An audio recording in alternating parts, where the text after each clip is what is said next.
নমস্কার। অন্ধকারে আজ আপনাদের জন্য থাকছে অমর কথা সাহিত্যিক মানিক বন্দ্যোপাধ্যায়ের লেখা একটি বড় গল্প, প্রাগৈতিহাসিক। মানিক বন্দ্যোপাধ্যায়ের জন্ম 1908 সালে ব্রিটিশ নিয়ন্ত্রিত পরাধীন ভারতের বুকে। তিনি ছিলেন বিরল প্রতিভার অধিকারী। তাঁর সাহিত্য জীবন সাজানো 36টি দুর্দান্ত উপন্যাস ও 250টির মতো ছোট ও বড় গল্প দিয়ে। তার উল্লেখযোগ্য লেখার মধ্যে আছে পদ্মা নদীর মাঝির মতো দুর্দান্ত উপন্যাস।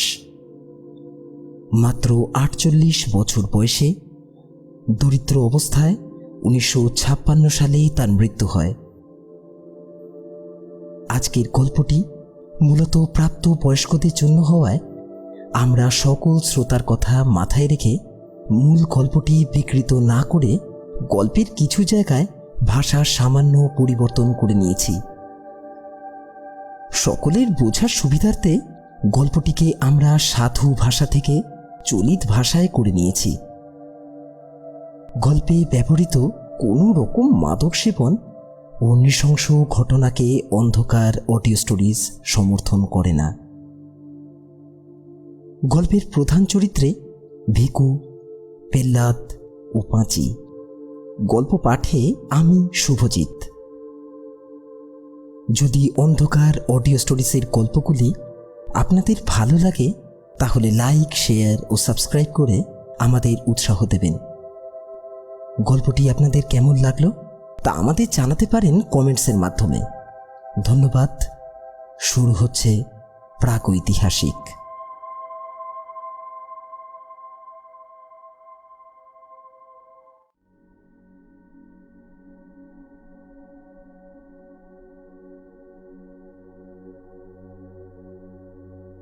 সমস্ত বর্ষাকালটা ভিকু ভয়ানক কষ্ট পেয়েছে।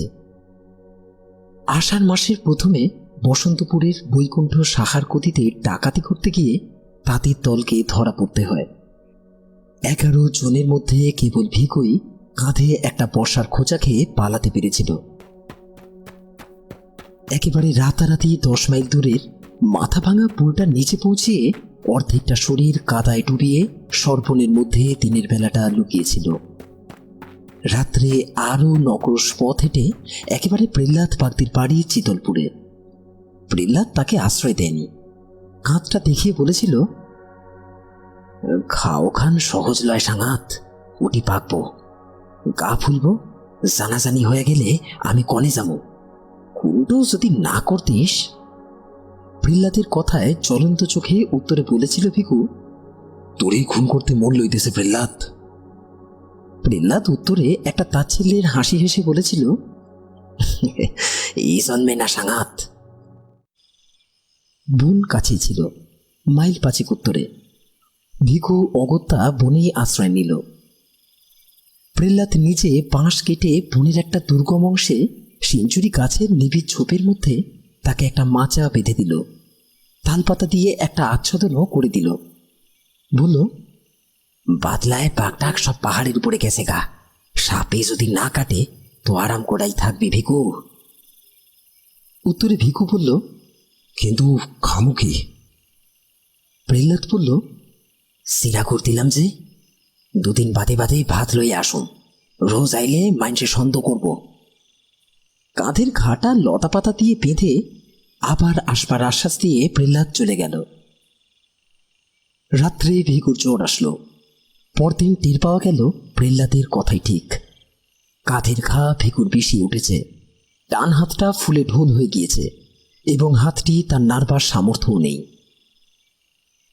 বর্ষাকালে জীবনে পাক পাশ করতে চায় না, এমনি অবস্থায় সেই বনে জলে ভিজে মশা ও পোকার উৎপাত সহ্য করে দেহের কোনো না কোনো অংশ থেকে ঘন্টায় একটা করে যোগ হাত দিয়ে টেনে ছিঁড়ে ফেলে দিয়ে জ্বরে ও খায়ের ব্যথায় থুকতে থুকতে ভিকু 2 দিন দুরাত্রি সংকীর্ণ মাচাটুকুর উপর কাটিয়ে দিল।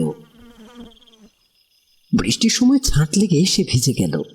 রোদের সময় ভ্যাপসা কারো কুমোটে সে হাঁপিয়ে হাঁপিয়ে শ্বাস টানল।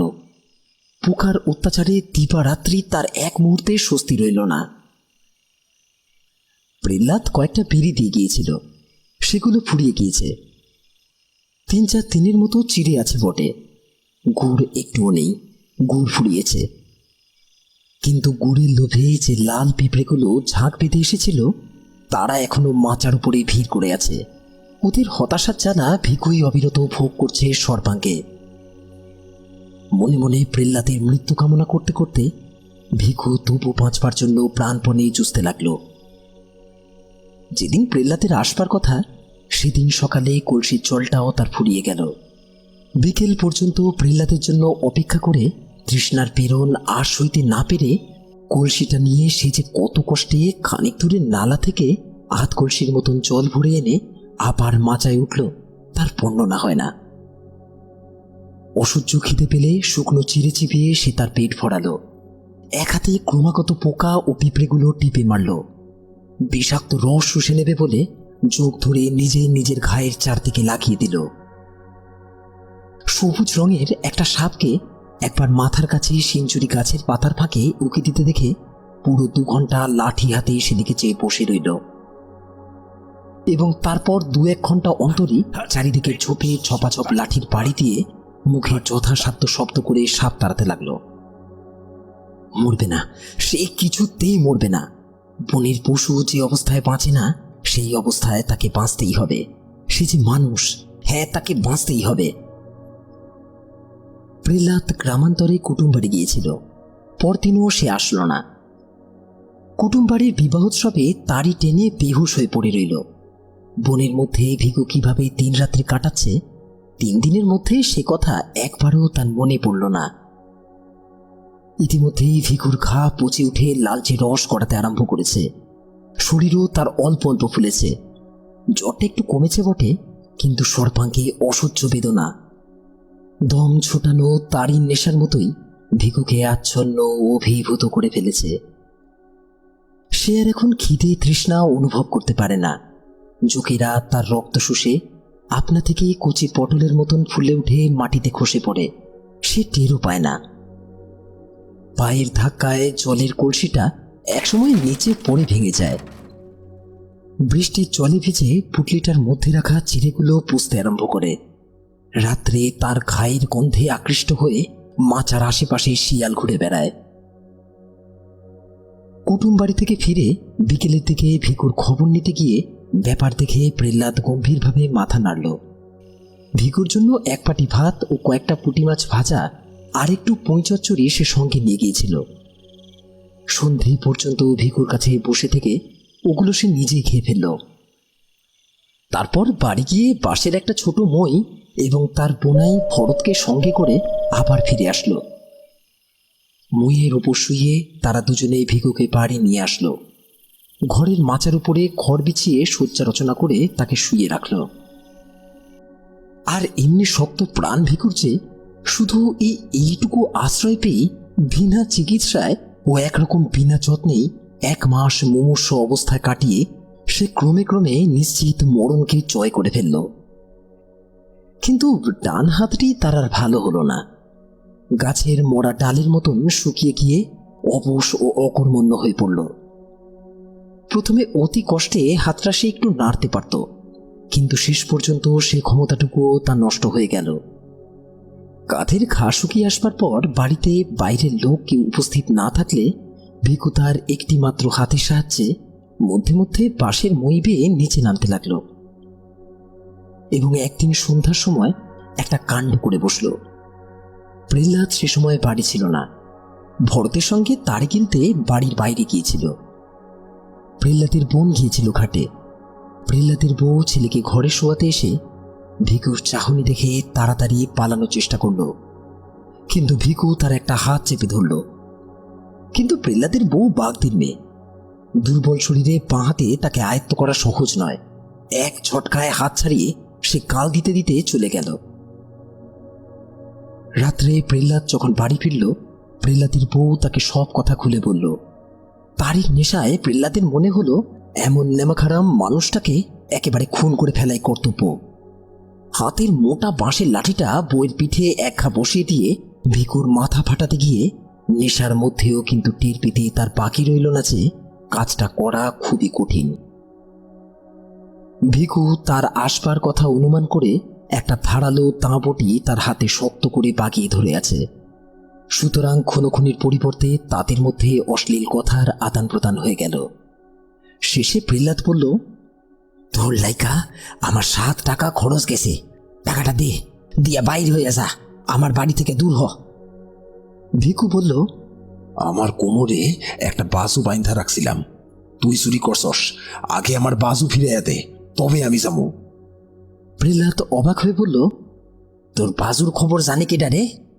ভিখু হুঙ্কার দিয়ে উঠল, বাজুতে কইলাম প্রহ্লাদ ভালো চাস তো, বাজু না দিলে সাভারির মেসোকর্তার মতো গলাটা তোর একখান কোপে 2 ভাগ কইরা ফেলুম, এই তোরে আমি কইয়া রাখলাম। বাজু পালিয়ে আমি ওখানে যাবো গিয়া। কিন্তু বাজু ভিখু ফেরত পেল না। তাদের বিবাদের মধ্যে ভরদেশি পড়ায় দুজনে মিলে ভিখুকে তারা কায়দা করে ফেলল। প্রহ্লাদের হাতে একটা কামড় বসিয়ে দেওয়া ছাড়া দুর্বল ও পঙ্গু ভিখু আর বিশেষ কিছুই করে উঠতে পারল না। প্রহ্লাদ ও তার বুনাই তাকে মারতে মারতে আধমরা করে ফেলে বাড়ির বাইরে করে দিল। কোনো ক্রমে হাত দিয়ে রক্ত মুছতে মুছতে ধুঁকতে ধুঁকতে সে চলে গেল। রাত্রির অন্ধকারে সে যে কোথায় গেল কেউই তা জানতে পারল না বটে। কিন্তু দুপুর রাতে প্রহ্লাদের ঘর চলে উঠে বাগদি পাড়ায় ভীষণ হইচই বাঁধিয়ে দিল। প্রহ্লাদ কপাল চাপড়িয়ে বলতে লাগলো, হায় সর্বনাশ, ও ঘরকে আমার শুনি আইছিল গো। কিন্তু পুলিশের টানাটানির ভয়ে মুখ ফুটে বেচারি ভিখুর নামটা পর্যন্ত বলতে পারল না। সেই রাত্রি থেকে ভিখুর আদিম অসভ্য জীবনের 2য় পর্যায়ে আরম্ভ হলো। চিতলপুরের পাশে একটা নদী আছে। প্রহ্লাদের ঘরে আগুন দিয়ে এসে একটা জেলে ডিঙি চুরি করে ভিখু নদীর স্রোতেই ভেসে গিয়েছিল। লগি ঠেলবার সামর্থ্য তার ছিল না। একটা চ্যাপ্টা পাশকে হালের মতন করে ধরে রেখে সে সমস্ত রাত কোনো রকমে নৌকার মুখ সিধে রেখেছিল। সকাল হওয়ার আগে শুধু স্রোতের টানে সে বেশি দূর এগোতে পারেনি। ভিখুর মনে আশঙ্কা ছিল, ঘরে আগুন দেওয়ার শোধ নিতে প্রহ্লাদ হয়তো তার নামটা প্রকাশ করে দেবে। মনের জ্বালায় নিজের অসুবিধের কথাটা হয়তো সে মনেও রাখবে না। পুলিশ বহুদিন যাবৎ তাকে ধরবার চেষ্টা করছে। বৈকুণ্ঠ সাহার বাড়িতে খুনটা হওয়ার ফলে চেষ্টা তাদের বেড়েছে, বই কমেনি। প্রহ্লাদের কাছে খবর পেলে পুলিশ আশেপাশে চারদিকেই তার খোঁজ করবে। 20-30 মাইলের মধ্যে লোকালয়ে মুখ দেখানো তার পক্ষে বিপদের কথা। তাকে ধরবার জন্য পুলিশ চড়ও লাগাতে পারে। কিন্তু ভিখু এখন মরিয়া হয়ে উঠেছে। কাল বিকেল থেকে সে কিছু খায়নি। 2জন জোয়ান মানুষের হাতে বেদম মার খেয়ে এখনো দুর্বল শরীরটা তার ব্যথায় আড়ষ্ট হয়ে আছে। ভোর মহকুমা শহরের ঘাটের সামনে পৌঁছিয়ে সে ঘাটে নৌকা লাগালো। নদীর জলে ডুবে ডুবে স্নান করে গায়ের রক্তের চিহ্ন ধুয়ে ফেলে শহরের ভিতর প্রবেশ করল। খিদে সে চোখে অন্ধকার দেখছে। একটা পয়সাও তার সঙ্গে নেই সে যে মুড়ি কিনে খাবে। বাজারের রাস্তায় প্রথম যে ভদ্রলোকটির সঙ্গে দেখা হলো তারই সামনে হাত পেতে সে বলল, 2 পয়সা দিবেন কর্তা? ভিখুর মাথায় জট বাঁধা চাপ চাপ রুক্ষ ধূসর চুল, কোমরে চড়ানো মাটির মতন ময়লা ছেঁড়া ন্যাকড়া, আর দড়ির মতন শীর্ণ দুতুল্যমান হাতটা দেখে ভদ্রলোকটির বুঝি দয়াই হলো। তিনি তাকে তৎক্ষণাৎ একটা পয়সা দান করলেন। ভিখু বলল, একটা দিলেন বাবু, আর একটা দেন। ভদ্রলোক চটে গিয়ে বললেন, একটা দিলাম তাতে হলো না, ভাগ এখান দে, ভাগ। এক মুহূর্তের জন্য মনে হলো ভিখু বুঝি তাকে একটা বিশ্রী গালাগালি দিয়ে বসবে, কিন্তু সে আত্মসম্বরণ করল। গালাগালি দেওয়ার বদলে আরক্ত চোখে তার দিকে একবার কটমট করে তাকিয়ে সামনের মুড়ি মুড়কির দোকানে গিয়ে পয়সাটা দিয়ে মুড়ি কিনে কোকড়াসে কিনতে আরম্ভ করল। সেই হলো তার ভিক্ষা করার হাতেখড়ি। কয়েকদিনের ভিতরেই সে পৃথিবীর বহু পুরনো ব্যবসাটা এই প্রকাশ্যতম বিভাগের আইন কানুন সব শিখে ফেলল। আবেদনের ভঙ্গি ও ভাষা তার জন্ম ভিখারির মতন আয়ত্ত হয়ে গেল। শরীর এখন আর সে একেবারেই সাফ করে না। মাথার চুল তার ক্রমেই চট বেঁধে বেঁধে তলা পাকিয়ে যায়, এবং তাতে অনেকগুলো উকুন পরিবার দিনের পর দিন বংশবৃদ্ধি করেই চলে। ভিখু মাঝে মাঝে খ্যাপার মতন 2 হাতে মাথা চুলকায়, কিন্তু বাড়তি চুল কেটে ফেলতে ভরসা পায় না। ভিক্ষা করে সে একটা ছেঁড়া কোট পেয়েছে। কাঁধের ক্ষতচিহ্নটা সবসময় ঢেকে রাখবার জন্য দারুণ গুমোটের সময়েও কোটটা সে গায়ে চাপিয়েই রাখে। শুকনো হাতখানা তার ব্যবসার সবচেয়ে জোরালো বিজ্ঞাপন। এই অঙ্গটা ঢেকে রাখলে তার একেবারে চলে না। কোটের ডান দিকের হাতটা সে তাই পকলের কাছ থেকে ছিঁড়ে বাদ দিয়েছে। একটা টিনের মগ আর একটা লাঠিও সে সংগ্রহ করে নিয়েছে। সকাল থেকে সন্ধে পর্যন্ত বাজারের কাছে রাস্তার ধারে একটা তেঁতুল গাছের নিচে বসে সে ভিক্ষে করে। সকালে 1 পয়সার মুড়ি কিনে খায়। দুপুরে বাজারের খানিক তফাতে একটা পুরো বাগানের মধ্যে ঢুকে বটগাছের নিচে ইটের উনুনে মেটে হাঁড়িতে ভাত রান্না করে। মাটির মালসায় কোনোদিন রাধে ছোট মাছ, কোনোদিন তরকারি। পেট ভরে খেয়ে বটগাছটাতেই হেলান দিয়ে আরামেই বসে বিড়ি টানে। তারপর আবার তেঁতুল গাছটার নিচে গিয়ে বসে থাকে। সারাটা দিন শ্বাস টানা কাতরানির সঙ্গে সে বলে যায়, অনেক প্রাচীন বুলির মতন ভিক্ষায়াং নৈব নৈব চ শ্লোকটা আসলে সম্পূর্ণই অসত্য। সারাদিনে ভিক্ষুর সামনে দিয়ে 1000-1500 লোক যাতায়াত করে এবং গড়ে প্রতি 50 জনের মধ্যে একজন তাকে 1 পয়সা অথবা একটা আধলা দেয়। আধলার সংখ্যা বেশি হলে সারাদিনে ভিক্ষুর 5-6 আনা রোজগার হয়, কিন্তু সাধারণত তার উপার্জন 8 আনার কাছাকাছি থাকে। সপ্তাহে এখানে 2 দিন হাট বসে। হাটবারে উপার্জন তার একটি পুরো টাকার নিচে কখনো নামে না। এখন বর্ষাকাল অতিক্রান্ত হয়ে গিয়েছে। নদীর দুতীর কাশে সাদা হয়ে উঠেছে। নদীর কাছেই বিন্নু মাঝির বাড়ির পাশের ভাঙা চালাটা ভিখু মাসিক 8 আনায় ভাড়া করেছে। রাত্রে সে ওখানে শুয়ে থাকে। ম্যালেরিয়ায় মৃত এক ব্যক্তির জীর্ণ কিন্তু পুরো একটা কাঁথা সে সংগ্রহ করেছে। লোকের বাড়ির খড়ের কাঁথা থেকে চুরি করে আনা খড় পিছিয়ে তার উপরে কাঁথাটা পেতে সে আরাম করে ঘুমোয়। মাঝে মাঝে শহরের ভিতরে গৃহস্থ বাড়িতে ভিক্ষা করতে গিয়ে সে কয়েকখানা ছেঁড়া কাপড় পেয়েছে, তাই পুটলি করে মাথার নিচে দিয়ে পালিশের মতো ব্যবহার করে। রাত্রে নদীর জলু বাতাসে শীত করতে থাকলে পুটলি খুলে একটা কাপড় গায়ে জড়িয়ে নেয়। সুখে থেকে এবং পেট ভরে খেয়ে কিছুদিনের মধ্যেই ভিখুর দেহে পূর্বের স্বাস্থ্য ফিরে আসলো। তার ছাতি ফুলে উঠল। প্রত্যেকটি অঙ্গ সঞ্চালনে হাতের ও পিঠের মাংসপেশি নাচতে লাগল। অবরুদ্ধ শক্তির উত্তেজনায় ক্রমে ক্রমে তার মেজাজ উদ্ধত ও অসহিষ্ণু হয়ে পড়ল। অভ্যস্ত বুলিয়া উড়িয়ে কাতরভাবেই সে এখনো ভিক্ষা চায়, কিন্তু ভিক্ষা না পেলে তার ক্রোধের সীমা থাকে না। পথের লোকজন না থাকলে তার প্রতি উদাসীন প্রতীককে সে অশ্লীল ভাষায় গালি দিয়ে থাকে। 1 পয়সার জিনিস কিনে ফাউ না পেলে দোকানিকে মারতে ওঠে। নদীর ঘাটে মেয়েরা স্নান করতে নামলে ভিক্ষা চাইবার ছলে জলের ধারে গিয়ে দাঁড়ায়। মেয়েরা ভয় পেলে সে খুশি হয় এবং সেখান থেকে সরে যেতে বললে সে 1 পা নড়ে না, দাঁত বার করে দুর্বিনীত হাসি হাসে। রাত্রে সরচিত শয্যায় সে শুয়ে ছটফট করে। নারী সঙ্গহীন এই নিরুৎসব জীবন আর তার ভালো লাগে না। অতীতের উদ্দাম ঘটনাবহুল জীবনটার জন্য তার মন হাহাকার করে ওঠে। আগে তারির দোকানে ভাড়ে ভাড়ে তারি গিলে সে হল্লা করত। টলতে টলতে কোনো এক নিষিদ্ধ নারীর ঘরে গিয়ে উন্মত্ত রাত্রি যাপন করত। আর মাঝে মাঝে দল বেঁধে গভীর রাত্রে গৃহস্থ বাড়িতে চড়াও হয়ে সকলকে মেরে কেটে টাকা ও গয়না লুটে রাতারাতি উধাও হয়ে যেত। স্ত্রীর চোখের সামনে স্বামীকে বেঁধে মারলে তার মুখে ফুটে উঠত এক অবর্ণনীয় আনন্দের ভাব। মায়ের সামনে ছেলে মেয়ের অঙ্গ থেকে ফিনকি দিয়ে রক্ত ছুটলে মা যেমন করে আর্তনাদ করে উঠত, তা দেখে ভিখুর মুখ আনন্দে ভরে উঠত। মশালের আলোয় সে দৃশ্য দেখা আর আর্তনাদ শোনার চেয়ে উন্মাদনাকর নেশা আর কি আছে। পুলিশের ভয়ে গ্রাম থেকে গ্রামান্তরে পালিয়ে বেড়ানো আর বন জঙ্গলে লুকিয়ে থাকার মধ্যেও যেন তার সুখ ছিল। তার দলের অনেকেই বারবার ধরা পড়ে জেল খেটেছে, কিন্তু জীবনে একবারের বেশি পুলিশ তার নাগাল পায়নি। রাখু বাগদির সঙ্গে পাহানার শ্রীপতি বিশ্বাসের বোনটাকে যেবার সে চুরি করেছিল সেই একবারই। 7 বছরের জন্য তার কয়েদ হয়েছিল, কিন্তু 2 বছরের বেশি কেউ তাকে জেলে আটকিয়ে রাখতে পারেনি। এক বর্ষার সন্ধ্যায় জেলের প্রাচীর ডিঙিয়ে সে পালিয়েছিল। তারপর একাশে গৃহস্থ বাড়িতে ঘরের বেড়া কেটে চুরি করেছে।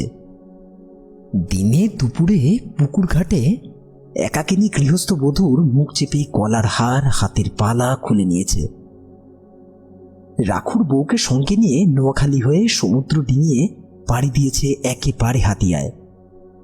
6 মাস পরে রাখুর বউকে হাতিয়ায় ফেলে আবার পালিয়ে এসেছে।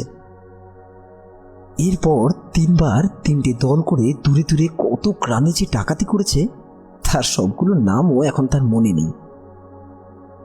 তারপর এই তো সেদিন বৈকুণ্ঠ সাহার মেজ ভাইটার গলাটা সে দায়ের এক কোপে দুফাঁক করে দিয়ে এসেছিল। কি জীবন তার ছিল, আর এখন কি হয়েছে?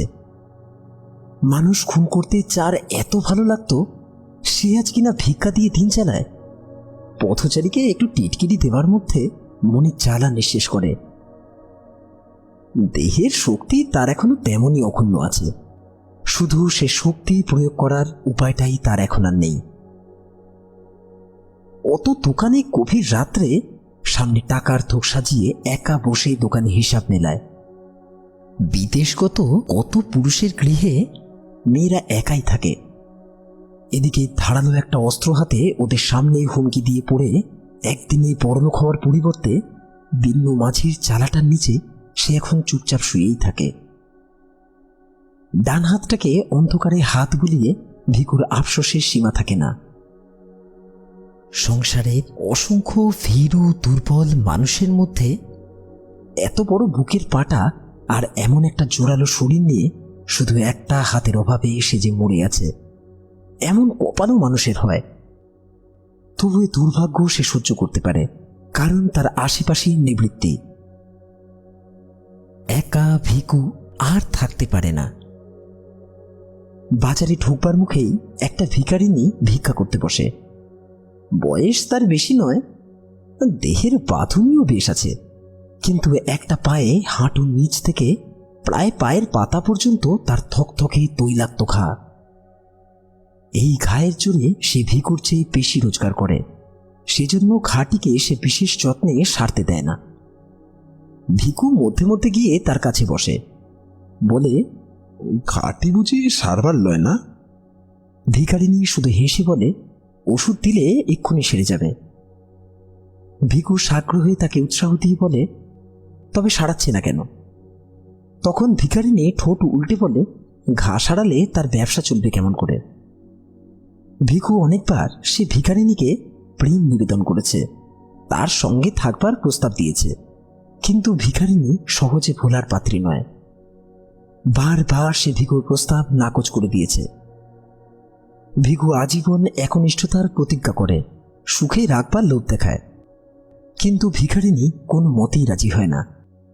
ভিকু ক্ষুণ্ণ মনে ফিরে আসে। এদিকে আকাশে চাঁদ ওঠে, নদীতে জোয়ার ভাটা হয়, শীতের আমেজে বায়ুস্তরে মাদকতা দেখা দেয়। ভিকুর চালার পাশে কলা বাগানে চাঁপা কলার কাঁদি শেষ হয়ে আসে। বিন্নু মাঝি কলা বিক্রির পয়সায় বউকে রূপোর গয়না করিয়ে দেয়। তালের রসের মধ্যে নেশাক্রমে ঘোরালো ও জমাট হয়ে ওঠে। ভিকুর প্রেমের উত্তাপে ঘৃণা উবে যায়, নিজেকে সে আর সামলে রাখতে পারে না। একদিন সকালে উঠেই সে ভিখারিনীর কাছে যায়, বলে, আচ্ছা লো, ঘা লয়ে চল। ভিখারিনী তাতেও রাজি হয় না। অনেক করে ভিকু ভিখারিনীকে বোঝানোর চেষ্টা করে, কিন্তু ভিখারিনী সেই নাছুরবান্দা, সে কোনোভাবেই ভিকুর প্রস্তাবে সাড়া দেয় না। আজ ভিকু দৃঢ় প্রতিজ্ঞ হয়ে এসেছিল, যেভাবেই হোক ভিখারিনীকে রাজি করাবে। কারণ জিজ্ঞাসা করাতে ভিখারিনী পাশের একজনকে আঙুল তুলে দেখায়। সেদিকে তাকিয়ে ভিকু দেখতে পায় তারই মতন জোয়ান দাড়িওয়ালা এক খঞ্জ ভিখারি খানিক তফাতে ভিক্ষা করতে বসেছে। তার ডান হাতটার মতন ওর একটা পা হাঁটুর নিচে শুকিয়ে গিয়েছে। বিশেষ যত্ন সহকারে সেই অংশটুকু সামনে মেলে রেখে সে আল্লাহর নামে সকলের সামনে দয়া প্রার্থনা করছে। পাশে পড়ে আছে কাঠির একটা কৃত্রিম রস্যপা। ভিখারিনী আরো বলল সে তার সঙ্গেই থাকবে। ভিকুর প্রস্তাবে রাজি হয়ে ভিকুর সঙ্গে সে কখনোই থাকতে পারবে না। ভিখারিনী ভিকুকে সাবধান করে বলে সেই নতুন ভিখারিটি নাকি ভয়ানক লোক, খুন করতেও সে পিছু পা হটে না। উত্তরে ভিকু বলে, আরে তো অমন খুন আমি হালায় অনেক করছি। উয়ার মতন 10টা মানুষের আমি একা ঘায়ল কইরা দিবার পারতাম, তা জানোস? না না, উয়াকে তুই সারান দে, আমার কাছে চ। উত্তরে ভিখারিনী ভিকুকে চাতা বলে অপমান করে। একটা কথা ভিখারিনী স্পষ্ট বুঝিয়ে দেয়, যখন ভিখারিনীর সঙ্গে ভিকুর প্রথম আলাপ হয় তখন ঘায়ের জন্য ভিকু খানিকটা পিছিয়ে গিয়েছিল। সে কথাই মনে করে ভিখারিনী এখন কোনো মতেই ভিকুর প্রস্তাবে রাজি হতে চায় না। এসব কথা শুনে ভিকু তখনকার মতন প্রস্থান করে, কিন্তু হাল ছাড়ে না। ভিখারিনীকে একা দেখলেই কাছে এসে দাঁড়ায়, ভাব জমাবার চেষ্টাও করে। তারপরে নানা রকম খাবার ইত্যাদি জিনিস দিয়ে তার মন গলানোর চেষ্টা করে।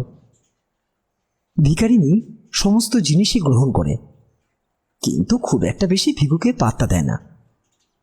ভিকু অনেকবার ভিখারিনীর কাছে তার নাম জিজ্ঞাসা করায় উত্তরে সে শুধু তার নাম বলেছিল, তার নাম পাঁচি।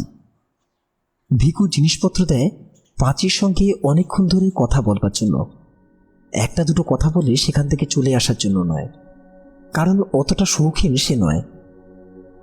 এই তো সেদিন শুধু নাম জিজ্ঞাসা করবার জন্য একটা অত বড় কলা দিয়েছে ভিকু।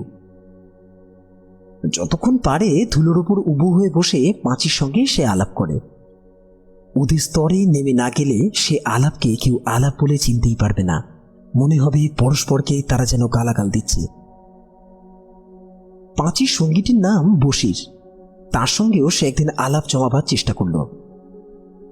ভিকু গিয়ে বশিরকে বলল, সালাম মিয়া। বশির বললে, এদিকে ঘোরাঘুরি কি জন্যে? সেলাম মিয়া হতিছে, লাঠির এক ঘায়ে সিটটি ছেঁচা দিবনে। এরপর দুজনে খুব খানিকটা গালাগালি হয়ে গেল। ভিকুর হাতে লাঠি ও বশিরের হাতে মস্ত একটা পাথর থাকায় মারামারিটা আর হলো না। নিজে তেঁতুল গাছের তলায় ফিরে যাওয়ার আগে ভিকু বলল, রহ, তোরে নিপাত করতেছি। বশির বলল, ফের ওর সাথে বাতচিত করলেই জানে মাইরা দিব, আল্লাহর কি রে। এই সময়ে ভিকুর উপার্জন কমে আসলো। সেই পথ দিয়ে রোজ নতুন নতুন লোক যাতায়াত করে না। একেবারে প্রথমবারের জন্য যারা পথটি ব্যবহার করে, দৈনন্দিন প্রতীকদের মধ্যে তাদের সংখ্যা 2 মাসের ভেতরেই মুষ্টিমেয় হয়ে আসে। ভিকুকে একবার যারা একটা পয়সা দিয়েছে, পুনরায় তাকে আবার দান করার প্রয়োজন তারা আর অনুভব করে না। সংসারে ভিখিরির অভাব নেই, কোনো রকমে ভিকুর পেট চলতে লাগলো। হাটবার ছাড়া রোজগারের আর একটা পয়সাও সে বাঁচাতে পারলে না। সে ভাবনায় পড়ে গেল। শীত পড়লে খোলা চালের নিচে থাকা কষ্টকর হবে। যেখানে হোক চারদিক ঘেরা যেমন তেমন একখানা ঘর তার চাই চাই। মাথা গোছবার একটা ঠাঁই আর দুবেলা খেতে না পেলে কোনো যুবতী ভিখারি তার সঙ্গে পাশ করতে রাজি হবে না। অথচ উপার্জন তার যেভাবে কমে আসছে, এইভাবে কমতে থাকলে শীতকালে নিজেরই হয়তো সে পেট ভরে খাবার জোগাড় করতে পারবে না। যেভাবেই হোক আয় তাকে বাড়াতেই হবে। এখানে থেকে আয় বাড়াবার কোনো উপায় সে দেখতে পায় না। চুরি ডাকাতির উপায় নেই, মজুর খাটবার উপায় নেই, একেবারে খুন করে না ফেললে কারো কাছে অর্থ ছিনিয়ে নেওয়া একেবারে সম্ভব নয়। পাঁচিকে ফেলে এই শহর ছেড়ে কোথাও যেতেও তার ইচ্ছে করে না। আপনার ভাগ্যের বিরুদ্ধেই ভিকুর মন বিদ্রোহী হয়ে ওঠে। তার চালার পাশে বিনু মাঝির সুখী পারিবারিক জীবনটা তাকে হিংসায় জর্জরিত করে দেয়। এক একদিন বিন্নুর ঘরে আগুন ধরিয়ে দেবার জন্য তার মনটা ছটফট করে ওঠে। নদীর ধারে খ্যাপার মতন ঘুরতে ঘুরতে মাঝে মাঝে তার মনে হয় পৃথিবীর সমস্ত পুরুষকে হত্যা করে পৃথিবীর যত খাদ্য ও যত নারী আছে একা সব দখল করতে না পারলে তার তৃপ্তি হবে না। আরও কিছুকাল ভিকু এমনি অসন্তোষের মধ্যে কাটিয়ে দিল। তারপর একদিন গভীর রাত্রে ঝুলির মধ্যে তার সমস্ত মূল্যবান জিনিস ভরে জমানো টাকা কটা কোমরের কাপড়ে শক্ত করে বেঁধে ভিকু তার চালা থেকে বাইরে বেরিয়ে পড়ল। নদীর ধারে একদিন সে হাতখানেক লম্বা একটা লোহার শিক কুড়িয়ে পেয়েছিল। অবসর মতো পাথরে ঘষে ঘষে শিকটার মুখ সে চোখা করেছে। এই অস্ত্রটিকেও সে ঝুলির মধ্যে ভরে সঙ্গে নিল। অমাবস্যার অন্ধকারে আকাশ ভরা তারা তখন ঝিকমিক করছে। ঈশ্বরের পৃথিবীতে শান্ত স্তব্ধতা। বহুকাল পরে মাঝরাতে জনমানবহীন জগতে মনের মধ্যে ভয়ানক একটা পরিকল্পনা নিয়ে বাইরে বেরিয়ে হঠাৎ ভিকুর মনের মধ্যে অসম্ভব আনন্দ বোধ হতে লাগল। নিজের মনে অস্ফুট স্বরে সে বলে উঠল, বাঁ হাতটি লয়া টানটারে যদি রেহাই দিতে ভগবান। নদীর ধারে ধারে আধ মাইল হেঁটে গিয়ে একটা সংকীর্ণ পথ দিয়ে সে শহরে প্রবেশ করল। বাঁ হাতে বাজার রেখে ঘুমন্ত শহরের বুকে ছোট ছোট অলিগলি দিয়ে শহরের অপর প্রান্তে গিয়ে পৌঁছল। শহরে যাওয়ার পাকা রাস্তাটা এখান দিয়ে শহর থেকে বাইরের দিকে গেছে। নদী ঘুরে এসে 2 মাইল তফাতে এই রাস্তারই পাশে মাইলখানেক পরে গিয়ে আবার দক্ষিণ দিকে মুখ পরিবর্তন করেছে। কিছু দূর পর্যন্ত রাস্তার দুদিকে ফাঁকে ফাঁকে 2-1টা বাড়ি চোখে পড়ে। তারপর ধানের ক্ষেত ও মাঝে মাঝে জলাকীর্ণ পতিত ডাঙার দেখা পাওয়া যায়। এমনি একটা জঙ্গলের ধারে খানিকটা জমি সাফ করে 5-7খানা কুড়ে তুলে কয়েকটা হতভাগা মানুষ একটি দরিদ্রতম পল্লী স্থাপিত করেছে। তার মধ্যে একটি কুড়ে বসিরের। ভোরে উঠে ঠক ঠক শব্দে কাঠের পা ফেলে সে শহরে ভিক্ষে করতে যায়। সন্ধ্যের সময় ফিরে আসে। পাঁচি গাছের পাতা জ্বালিয়ে ভাত রাঁধে। বসির বসে বসে তামাক টানে। রাত্রে পাঁচি পায়ের ঘায়ে ন্যাকড়ার পটি জড়ায়। বাঁশের খাটে পাশাপাশি শুয়ে তাদের কাটা কাটা কদর্য ভাষায় গল্প করতে করতে তারা ঘুমিয়ে পড়ে। তাদের ছোট্ট নীর, তাদের শয্যা ও তাদের দেহ থেকে একটা ভ্যাপসা পচা দুর্গন্ধ উঠে খড়ের চালের ফুটো দিয়ে বাইরের বাতাসে মিশতে থাকে। ঘুমের ঘোরে বসির নাক ডাকে, পাঁচি বিড়বিড় করে বকে। ভিকু একদিন চুপি চুপি ওদের পিছু নিয়ে ওদের ঘরটা দেখে গেছিল। অন্ধকারে সাবধানে ঘরের পিছনে গিয়ে বেড়ার ফাঁকে কান পেতে সে কিছুক্ষণ কচু বনের মধ্যে দাঁড়িয়ে রইল। তারপর ঘুরে ঘরের সামনে আসলো। ভিখারির কুড়ে। দরজার ঝাপটা পাঁচি ভেতর থেকে বন্ধ করেনি, শুধু ঠেকিয়ে রেখেছিল। ঝাপটা সন্তর্পণে একপাশে সরিয়ে দিয়ে ঝুলির ভেতর থেকে সেই শিকটা বার করে শক্ত করে বাকিয়ে ধরল। ভিকু ঘরের মধ্যে প্রবেশ করল। বাইরে তারার আলো ছিল, ঘরের ভেতরে সেটুকু আলোরও অভাব।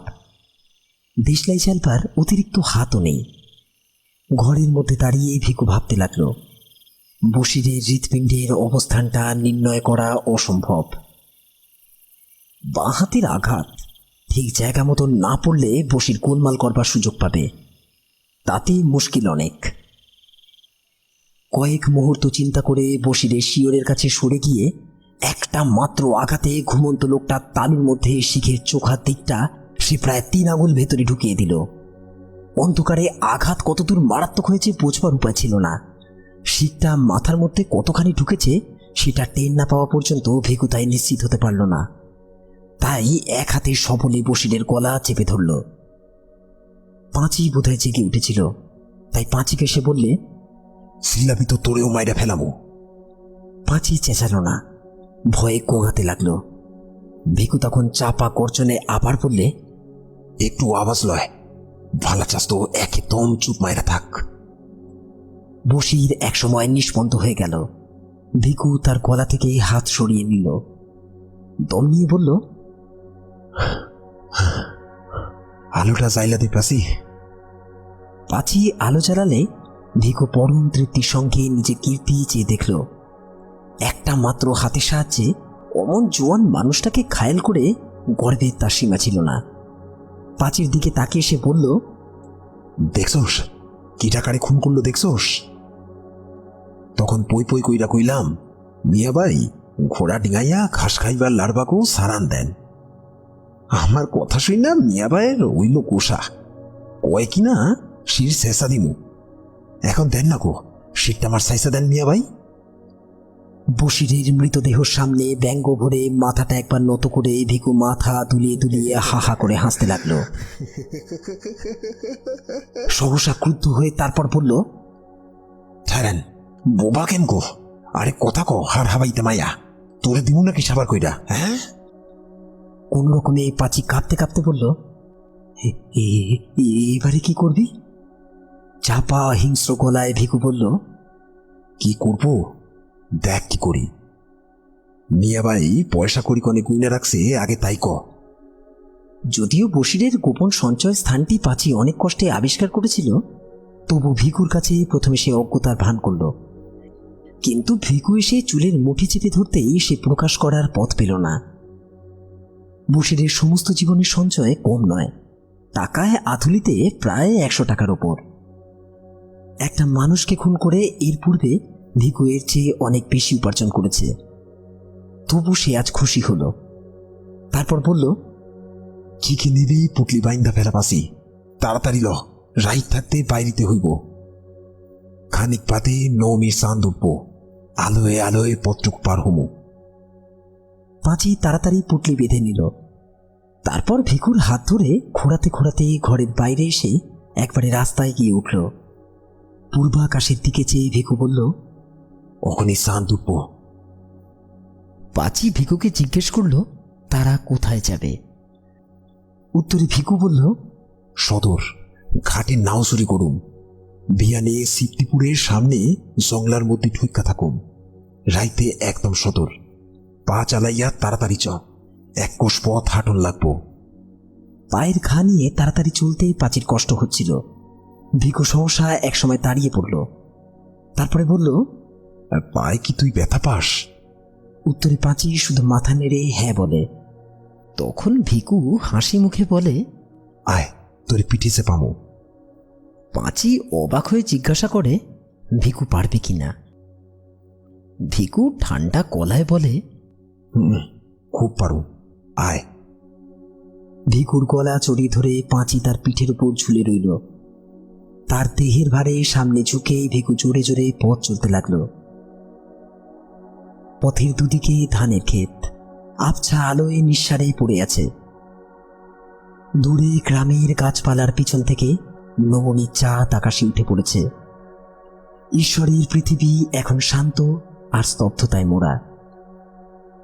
হয়তো ওই চাঁদ আর এই পৃথিবীর কোনো ইতিহাস আছে। কিন্তু যে ধারাবাহিক অন্ধকার মাতৃগর্ভ থেকে সংগ্রহ করে দেহের অভ্যন্তরে লুকিয়ে ভিকু ও পাঁচি পৃথিবীতে এসেছিল, এবং সেই অন্ধকার তারা সন্তানের মাংসল আবেষ্টনের মধ্যে গোপন রেখে যাবে, সেটাই প্রাগৈতিহাসিক। পৃথিবীর আলো আজ পর্যন্ত তার নাগাল পায়নি, হয়তো কোনোদিন পাবেও না।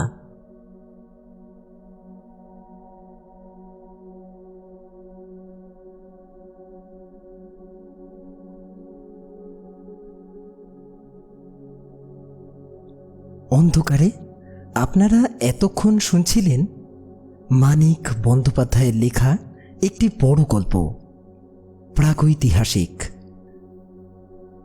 যদি আমাদের এই গল্পটি আপনাদের ভালো লাগে তাহলে লাইক, শেয়ার ও সাবস্ক্রাইব করে আমাদের উৎসাহ দেবেন।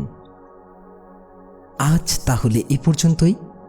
আগামী সপ্তাহে শুক্রবার অন্ধকার অডিও স্টোরিজ আবার হাজির হবে তারাতাস বন্দ্যোপাধ্যায়ের লেখা তারানাথ তান্ত্রিকের না শোনা কোনো গল্পের সঙ্গে। ততক্ষণ সবাই ভালো থাকবেন, সুস্থ থাকবেন। ধন্যবাদ। শুভ রাত্রি।